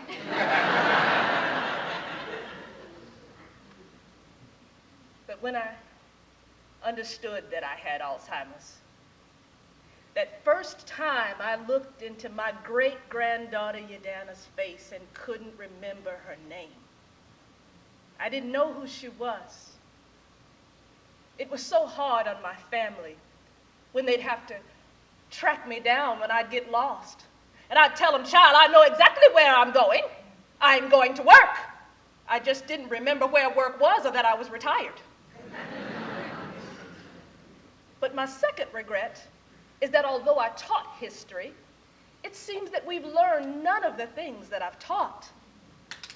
To see racism and at times segregation still active in the United States, it hurts me so. We are all the same underneath. I should have taught biology. I could have proved it.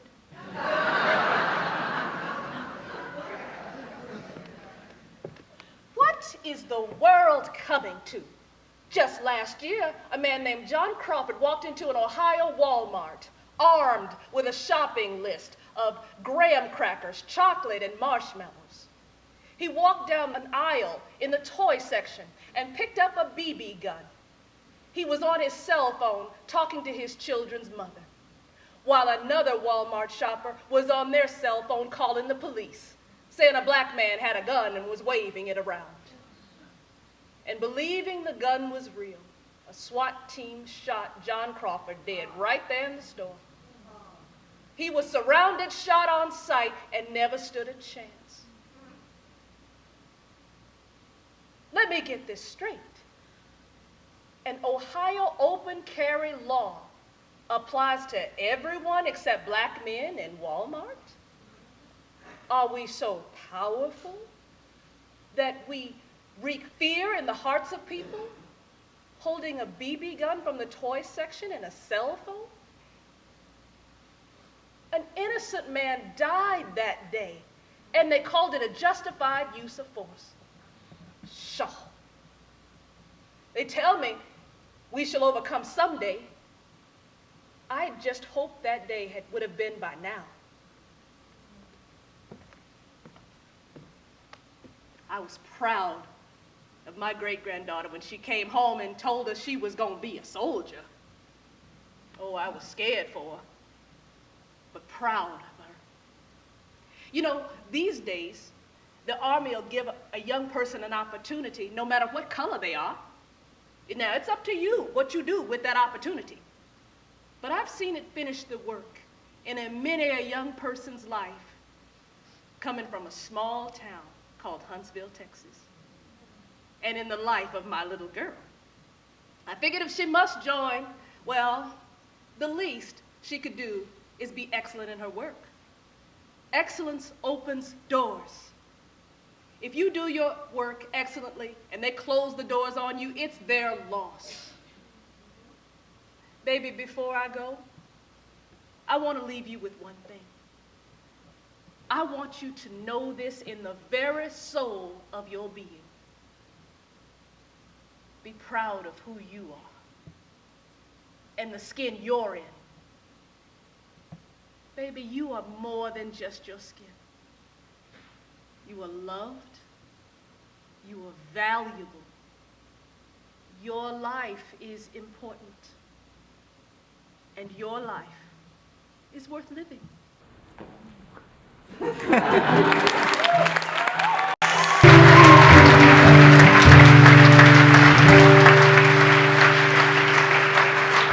Welcome aboard Shoreside Airlines, Flight 2220 Foxville. I am James Edward Bane, Sergeant, United States Marine Corps.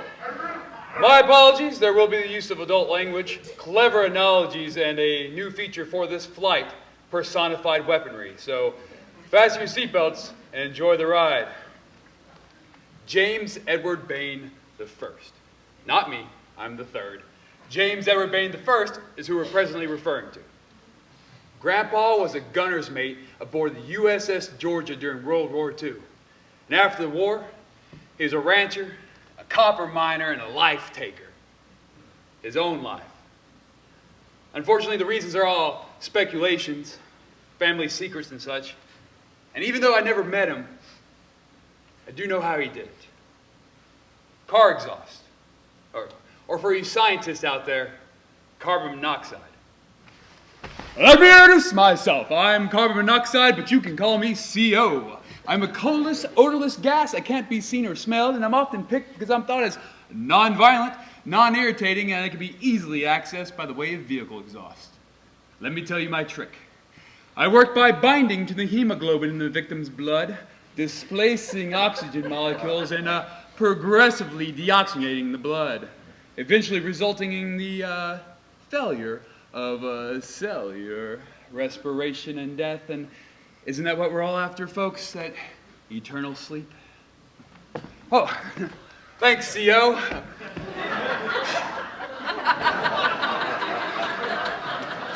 Did you know that gunshots to the head were the most popular form of suicide? Popular. Like Coca-Cola, Disney, or Oreos. Why does everyone treat suicide so precious? Seriously. If you're going to kill yourself, kill yourself. Done. We move on. Only be a human being about it. Take out a life insurance policy for your family, or put some money in a trust, or at least enough to cover the funeral cost. No. And have the goddamn common courtesy to do it semi-neatly. And people have to clean your mess up. Twice. I have scrubbed blood out of baseboards after lifting red-soaked carpets. Twice. I've wiped brain and hairy skull fragments from walls and ceilings. These 2 times I was part of the cleanup crew, I was very close to these people. And they are the genesis for my lack of caring for your suicidal tendencies. So either kill yourself or get help. Because I got shit to do, and if I'm going to clean up your mess, I want to get on with it. James Edward Bane II. Not me, I'm the third. James Edward Bane II is who we're presently referring to. Daddy-O spent most of his life as a riverboat captain, pushing barges up and down the mighty Mississippi. He decided to shortchange his life in front of my brother and stepmother. Now, I don't know what I'm angry about, the fact that he did it or that I wasn't there. I mean, I'm not saying I could have stopped him. I could have what-if that to death, pun intended. But he did it in front of them. I mean, I've seen war. I could have followed that experience with my other ones. I should have been there. But he did it in front of my brother and stepmother. They didn't sign up for that. They didn't deserve to see that. But yeah, Daddy-O did it with a Colt 1911. Howdy! I said howdy! Howdy! I'm old Colt 1911, but you can just call me Colt.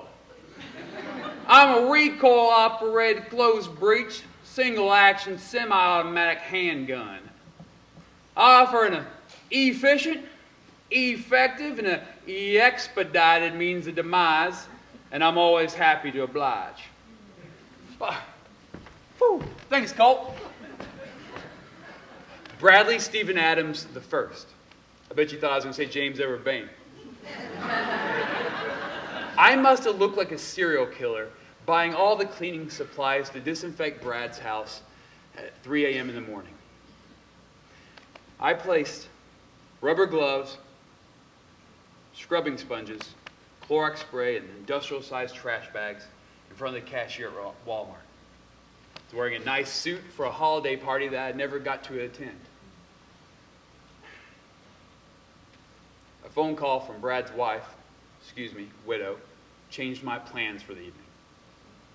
So Brad, a heavily tattooed, super thick warhorse, one of my best friends, a Marine with 3 Purple Hearts.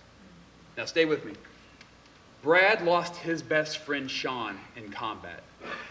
And while Brad was recovering from his own wounds from war, fell in love with Nicole, Sean's widowed fiancée.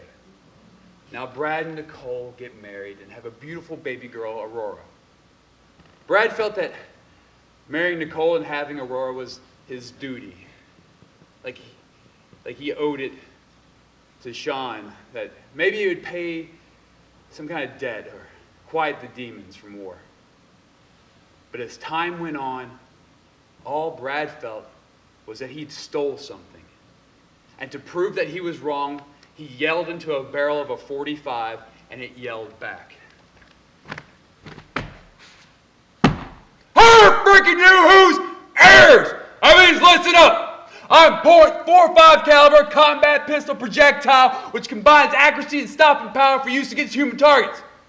I travel at 830 feet per second. That's 566 miles per hour. Now, I only weigh 15 grams, but at close range, about here, my mass and speed are absolute.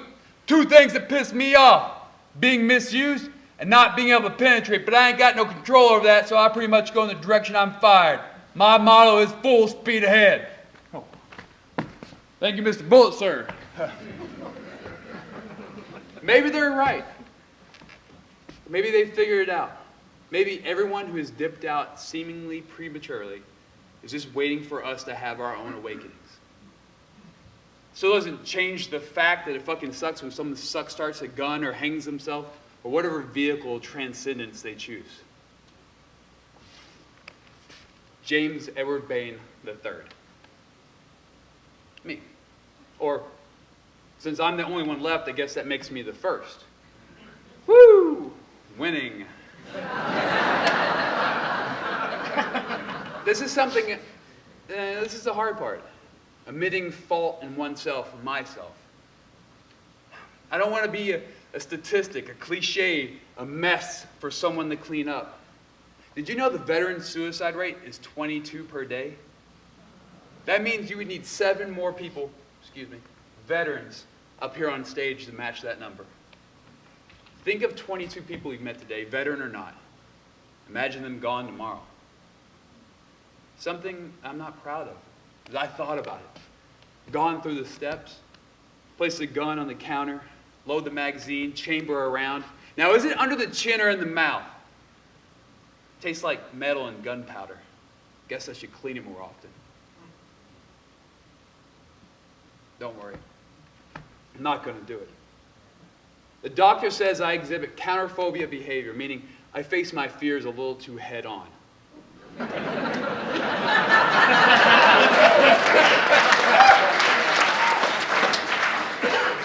I'm afraid of heights, so I go skydiving. I'm afraid of commitment, so I join the Marine Corps. I'm afraid of being seen for who I am, so I stand up here on stage.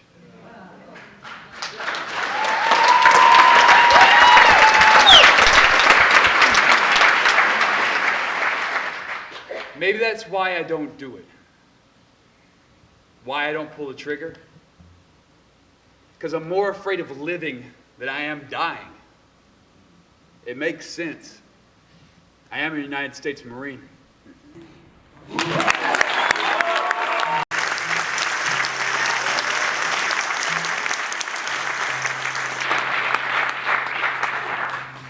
Ladies and gentlemen, may I have your attention, please?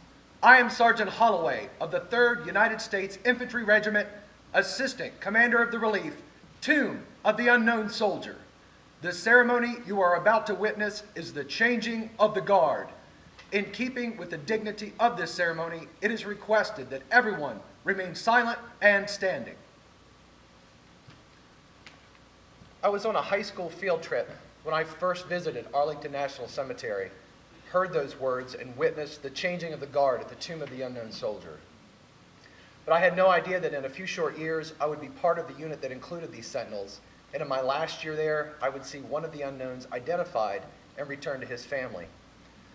In 1921, Congress approved the burial of an unidentified American soldier from World War I in the new amphitheater in Arlington National Cemetery. The tomb sarcophagus was placed above that grave. Added later were the crypts of the unknowns from World War II, Korea, and Vietnam. Each soldier was laid in state in the U.S. Capitol Rotunda, awarded the Medal of Honor, and then interred by the person who also acted as their next of kin, the President of the United States. The Sentinels are a specialty platoon of the 3rd U.S. Infantry Regiment known as the Old Guard of the Army. It is the oldest active duty infantry regiment in the Army and is also known as the escort to the President. A military guard was first posted at the tomb in 1926 and the first 24-hour guard in 1937.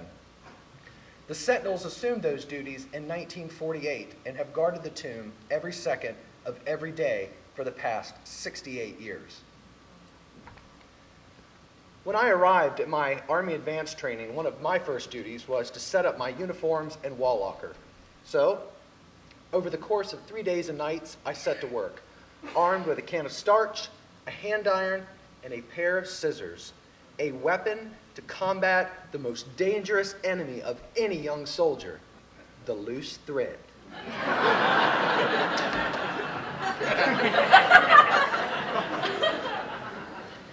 Upon inspection, my drill instructor, the Reverend Staff Sergeant Joe L. Newsom, found no flaws, but had once looked down at my boots and finding one slightly shinier than the other, accused me of boot discrimination. He had been a member of the Old Guard and gave me a recommendation that took me to Washington, D.C. and Arlington. I was assigned to the Commander-in-Chief's Guard, but would share in one of the primary duties of the Old Guard to lay known service members to rest. The Tomb of the Unknown Soldier Guard Identification Badge is the second least awarded badge in the entirety of the U.S. Armed Forces, second only to the Astronaut Badge. To date, only 634 have been awarded, but can be rescinded even in civilian life if the awardee's behavior is unbecoming or brings dishonor. The path to earning this distinction is one of extreme focus, discipline, and rigor. Less than 20% succeed. Extensive knowledge of the tomb and Arlington has to be memorized and repeated verbatim and without error. The soldier's manual of arms has to be executed with Swiss clock precision, and the uniform, as is true of every Old Guard soldier, is sacrosanct. Each crease is steam pressed by hand. Every button, accoutrement of metal, strap, and piece of leather is shined to a mirror finish, and not a fray, fingerprint, or piece of lint is permitted. No blemish of any kind, and no rank is worn so as not to outrank any of the unknowns. During his off-duty time, a sentinel may spend days working on his uniform in preparation for the last badge requirement.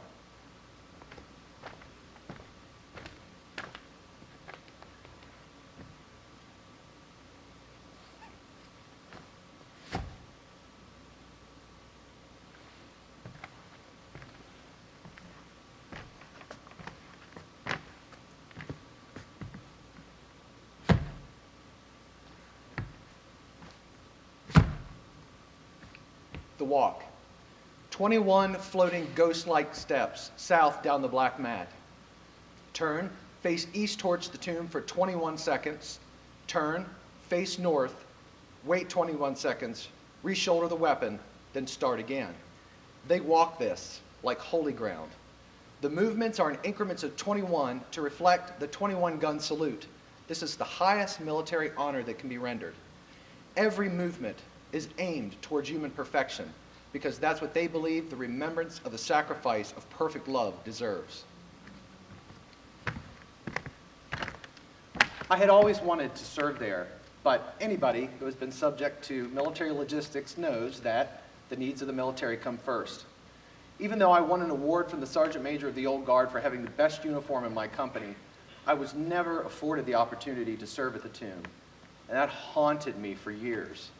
Only because I felt I had missed out on something that I was meant to do. But as fate would have it, because of the Old Guard, I found myself randomly selected for Spirit of America, a theatrical narrative of the history of the Army. Now, being a lover of words, music, and story, this was not difficult duty. That performance led to more stages where I met Staff Sergeant Henry Fisk, a singer for the Army band who exposed me to the possibilities of singing for the military. Henry had also been a member of the 82nd Airborne Division and the director there of the All-American Chorus. a musical ambassador ensemble made up of singing paratroopers.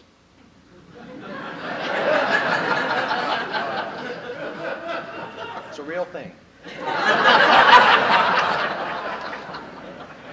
Now, I had already been to airborne school where I'd heard comforting cadences like blood on the risers about a paratrooper whose parachute, unfortunately, didn't open.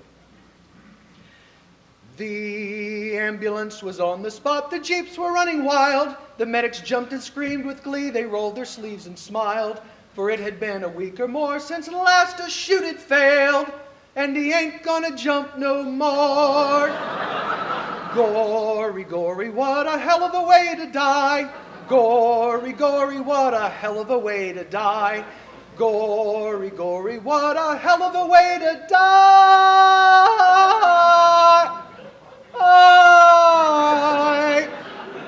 And he ain't gonna jump no more.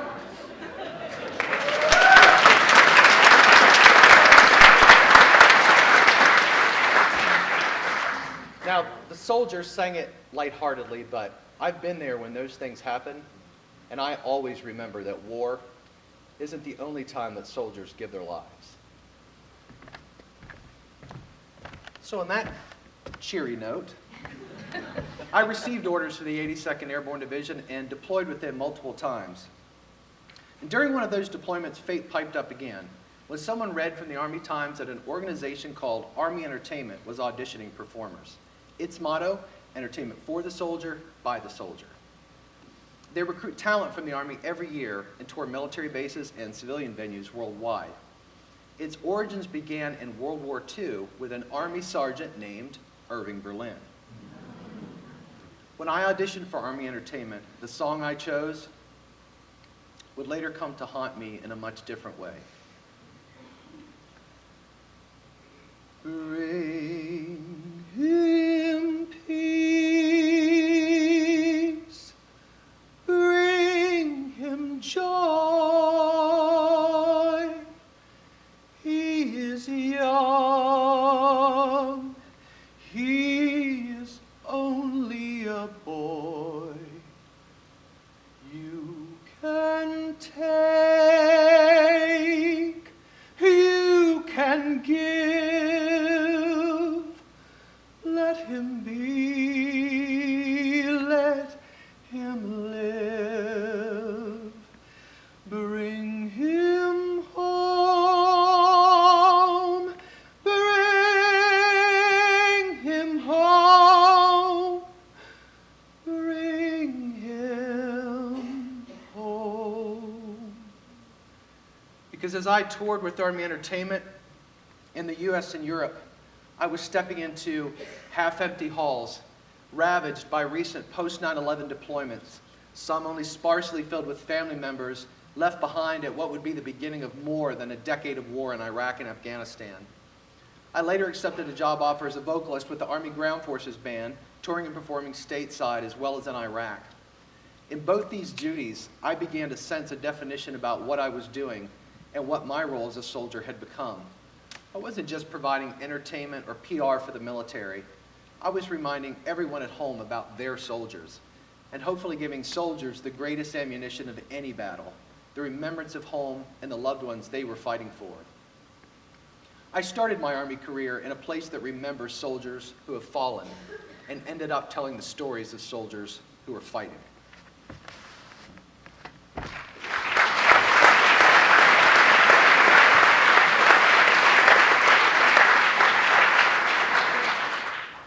Here rests, in honored glory, an American soldier, known but to God.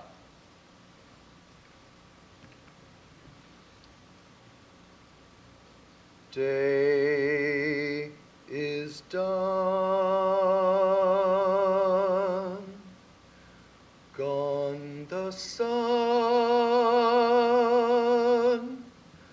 from the hills, from